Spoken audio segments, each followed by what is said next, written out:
Hello,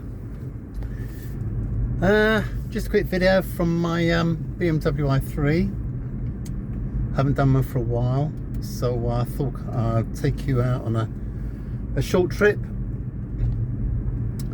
There's something about the BMW i3 which I think I haven't seen anyone else do a mention this at all, but yeah, this car is the BMW i3 Rex. That means it's got the range extender, which I think everyone knows now. It's a petrol engine, it's not connected to the wheels, it's just a generator for the battery. So this makes this car a proper EV, which suits me because it's a nice smooth ride. So what I thought I'd have a chat about, as I say, I don't think I've ever heard anyone mention this, because I have the Rex, and the reason I have the Rex is because I will never ever public charge, because it is a pain, and it's the only thing stopping petrol diesel people having EVs is public charging. So long range in a pure electric car is a big deal, a really big deal. It's no good anyone saying it's not, because if you got a long range, you probably will never ever need to public charge, except it's on a road trip or something. So, and also, if you never public charge, you never harm the battery. Now this is the thing I was going to talk about on this car, because I will never ever public charge, because I'm too old and I don't want to hassle, I don't want to plan my journey, I just want to get in the car and drive. I charge at home for 7p per kilowatts on Octopus Intelligence. What a bargain. So there's also a spin-off which I haven't heard anyone else mention, is that if you charge at home, you always charge slowly, which the battery likes. It doesn't like being charged fast.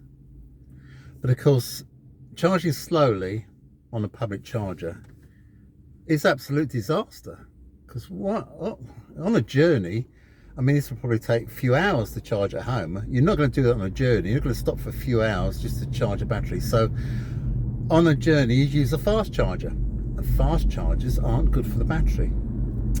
Now my question is, and I don't think I've asked a few people, but I don't think I'm ever going to get an answer. My question is, does the battery last longer on a car with a Rex? Because, as I say, I'm never going to charge at a public charger. If I go a long way, I just use the petrol engine for that while. And if people say, well, what's the point in an electric car if you use a petrol engine? Well, actually, I've had this car 3 years. I've never needed the petrol engine. But if I did, if there's an emergency, or if I've got it there. I've never had range anxiety. Now, does that petrol engine Rex help the battery? Does it extend the battery life? I think it must. My battery is never ever fast charged, and I believe that it will extend the battery life. I mean, I'm driving along now, as you can hear what I can hear, because I've got a microphone, I'm just talking into the phone. So what you can hear, I can hear. So as you can tell, it's a really quiet car. Because it's pure electric, and it obviously is not on the petrol engine, because I don't need it. I never need it. But it's there if I did need it.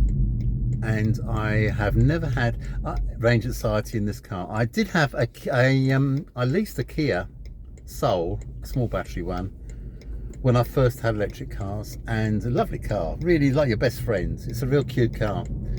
And but I've had range anxiety in that, because I went to a charger with a low stated charge. I couldn't find the charger, and I was actually in a bit of dire straits, and it was an awkward situation. So but saying, this car, no problem.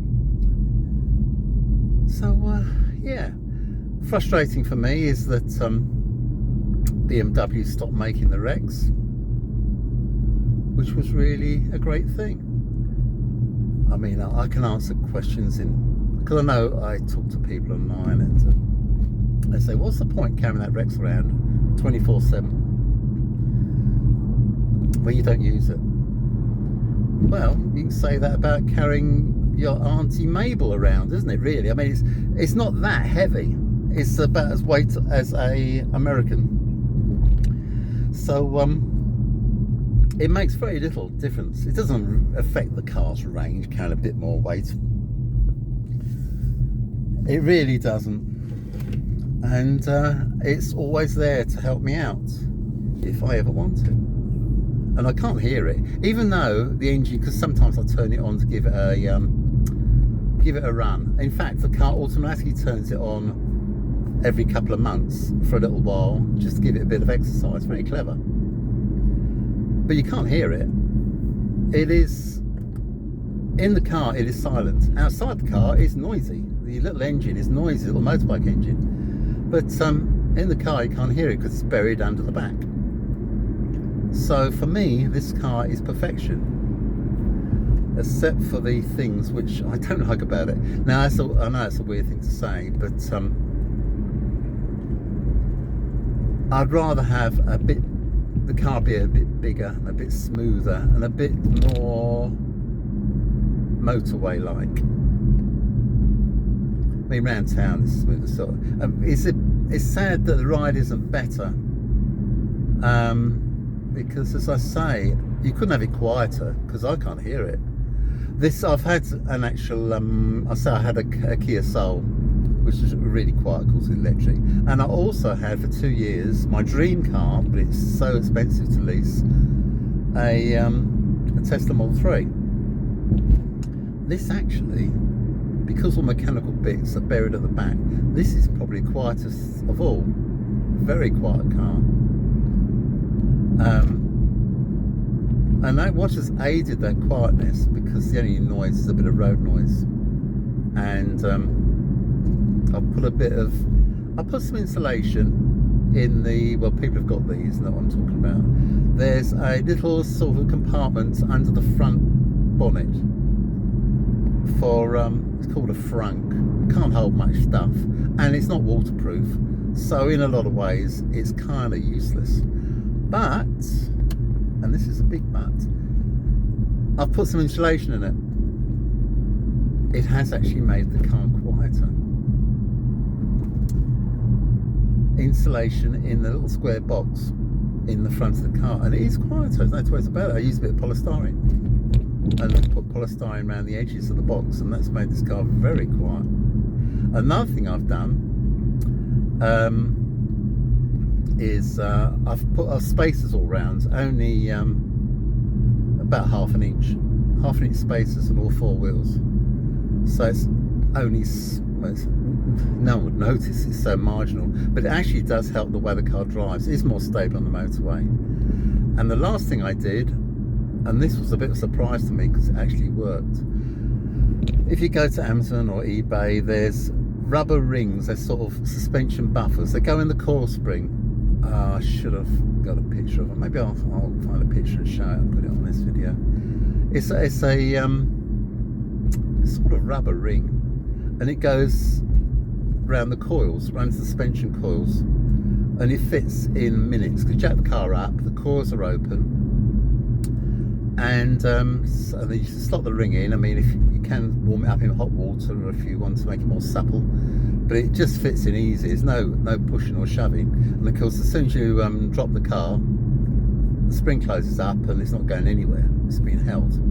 So that is quite a thing, and it has made the suspension oddly quieter, and it has actually made the road, it's far more stable. Maybe it's because this car's got a short wheelbase, because the bouncing goes front to back. It's the same with all short wheelbase cars. The front end affects the back end. But this rubber ring, I mean, it's only cheap. I think it's less than £30 for 2 rings, one each side. 5 minutes to fit, jack the car up, put the ring on in the coil, and it is smoother. It's taken the vibration out of suspension, and I'm guessing it's stopped so much suspension movement, but it hasn't made the ride any worse. In fact, I believe it's made the ride better. And it's certainly made the car feel more stable. Like if there's undulations in the road, the undulations carry on a bit, but because of this rubber ring, the undulations just, it stops undulating. It is pretty good. I would really recommend it. I don't know how long they'd last, because they must be under quite a bit of duress, being there, being squashed and being a bit pummeled by the coil spring. But I shall see. And they were not that dear anyway, and easy to replace. So I shall see what happens. But I would definitely recommend it to anyone, because it makes the car nice and comfy. It is certainly nice for very little money. As I say, Amazon or eBay sell them. They're for all sorts of cars. Any coil spring. It's called a sort of coil spring assistant or anything, and it's fine. It is fine. I mean, I'm pretty comfortable driving along there, and as you can tell, it's pretty quiet in here. So that might be it really. What can I talk about in the news? Oh, we've got new government. Out's gone. The Conservative have been dumped, thank Christ, and we've got some other people in. Are they better? Who knows? But we needed a change after 14 years of austerity and greater debt. So that's got to be a good thing, surely. I did what a lot of people did, because where I live, Labour were never going to get in. So I voted Lib Dem, because they were likely to get in, and they did get in. So handy, eh? So I'm Lib Dem now, and the Lib Dems got in, so all is well.